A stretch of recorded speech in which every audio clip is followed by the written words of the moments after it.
لِيُنذِرَ بَأْسًا شَدِيدًا مِّن لَّدُنْهُ وَيُبَشِّرَ الْمُؤْمِنِينَ الَّذِينَ يَعْمَلُونَ الصَّالِحَاتِ أَنَّ لَهُمْ أَجْرًا حَسَنًا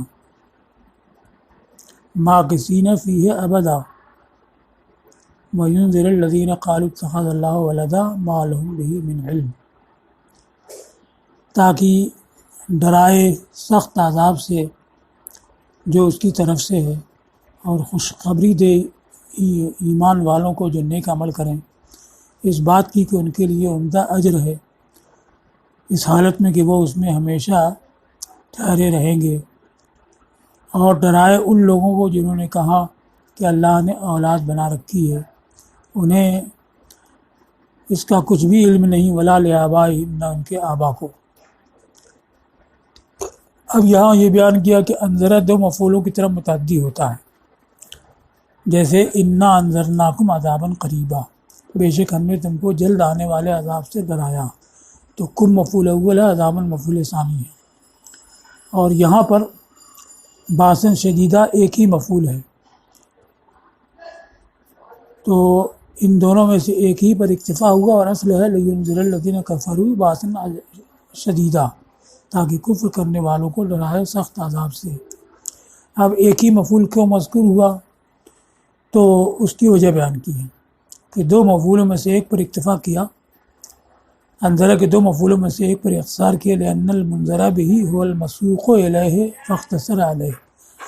اس لیے کہ منذر بہ جس سے ڈرایا جانا ہے وہی ہے جس کے لیے کلام کو لایا گیا ہے، تو اسی پر اختصار کیا۔ من لدنہ، یہ صادرا من عنده سے اس کی تفسیر کی ہے، جس سے یہ بیان کیا کہ من لدنہ یہ بھی باسن کی صفت ثانیہ ہے، شدیداً پہلی صفت ہے، اور صادرا من لدنہ یہ دوسری صفت ہے۔ پھر من لدنہ کی جگہ من عنده ہی کہا ہے، اس لیے کہ لدن زیادہ استعمال ہوتا ہے قرب مکانی کے لیے،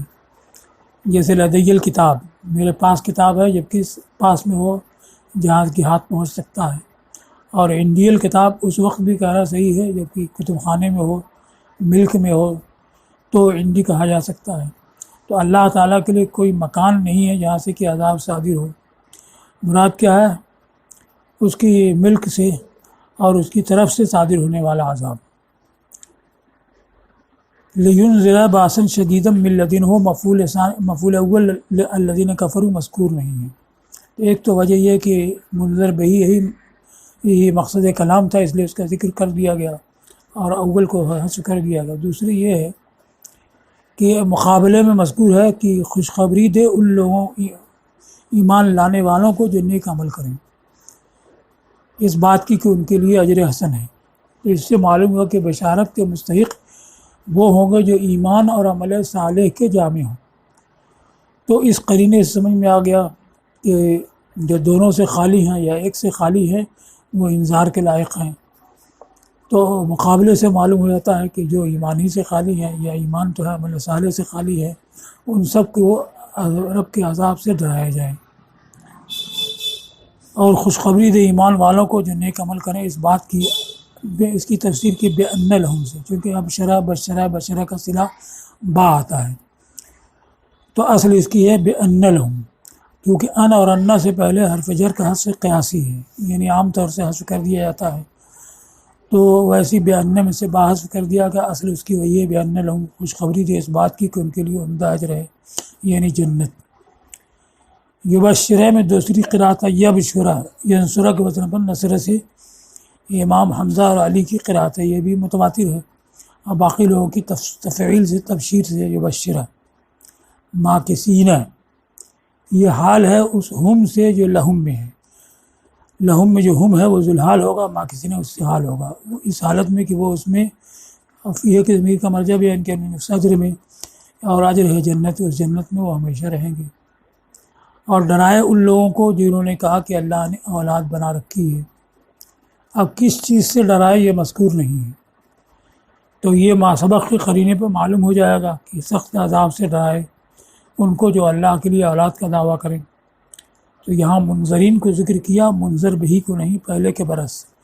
استغناء بتقدیم ذکری، پہلے ذکر کر دینے کی وجہ سے بے نیازی کے سبب، اب اس کے بعد جن لوگوں نے یہ دعویٰ کیا کہ اللہ نے اولاد بنا رکھی، ان کا رد ہے ما لہم بہ من علم، انہیں اس کا کچھ علم نہیں ہے۔ اب بہی کی ضمیر کا مرجع یعنی بالولد ہو یا اتخاذ ولد ہو۔ اتخاذ مصدر جو اتخذ اللہ ولدا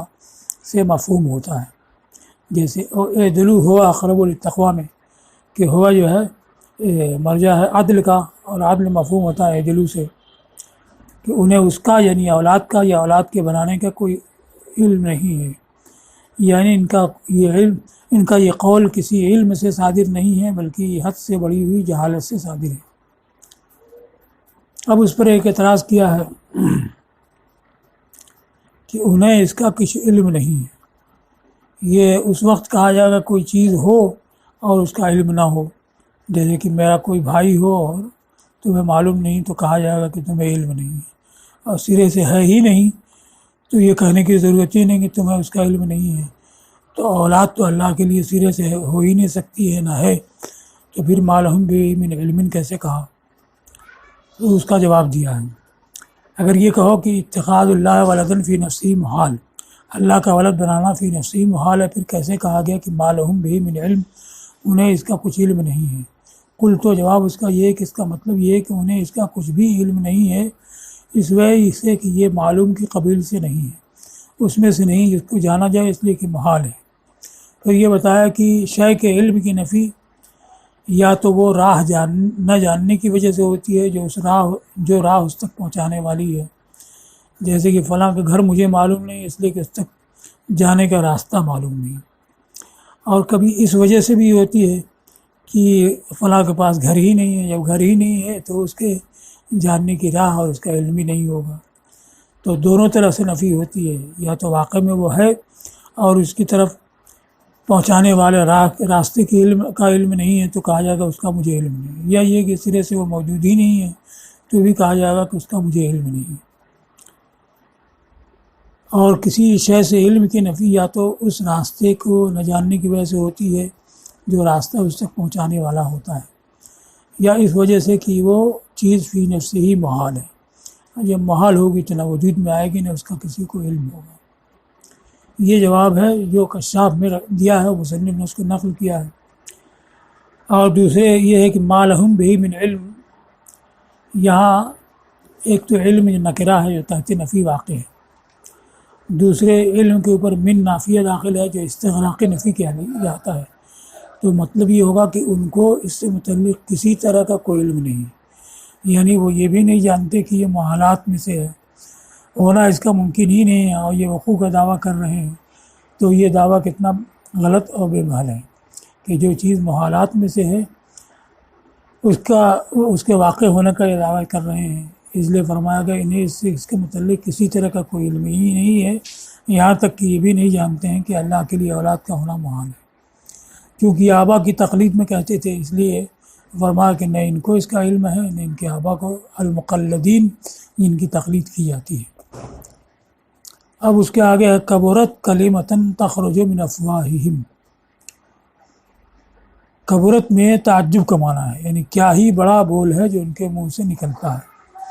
تو یہ کلمۃ منصوب ہے تمیز کی وجہ سے، جیسے ما حسنہ فارسن، اور اس میں تعجب کا معنی ہے گویا کہ فرمایا گیا ما اکبرہا کلمۃ،